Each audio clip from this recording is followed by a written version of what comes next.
মধ্যপ্রাচ্যে চলমান সংঘাত এখন কেবল স্থল বা আকাশ সীমার যুদ্ধ নয়, এটি এখন রূপ নিয়েছে এক জটিল গাণিতিক লড়াইয়ে। কারণ এই হিসাবেই নির্ধারণ হতে পারে যুদ্ধের জয় পরাজয়। প্রশ্ন এখন একটাই, কার ক্ষেপণাস্ত্র আগে ফুরাবে?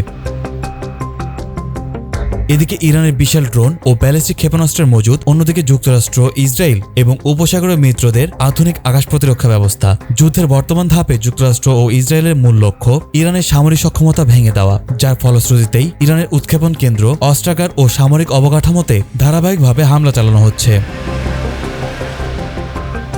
তবে ইরানের বিমান বাহিনী তুলনামূলক দুর্বল হওয়ায় তেহরান এখন নির্ভর করছে ড্রোন ও ক্ষেপণাস্ত্রের কৌশলের উপর। বিশ্লেষকদের মতে স্বল্প খরচের ড্রোন দিয়ে প্রতিপক্ষকে অর্থনৈতিকভাবে চাপে রাখাই ইরানের বড় কৌশল, কারণ একটি ড্রোন ধ্বংস করতে প্রতিরক্ষা ব্যবস্থায় কয়েকগুণ বেশি ব্যয় হয়।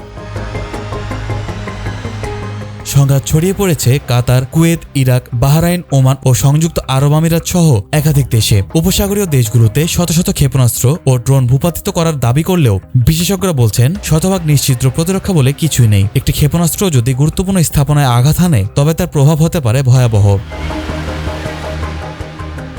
এদিকে ইরানের শত শত হতাহতের খবর পাওয়া গেছে। শীর্ষ কমান্ডারদের মৃত্যুর কারণে দেশটির চেইন অব কমান্ডে বিশৃঙ্খলার কথাও বলছেন বিশ্লেষকরা।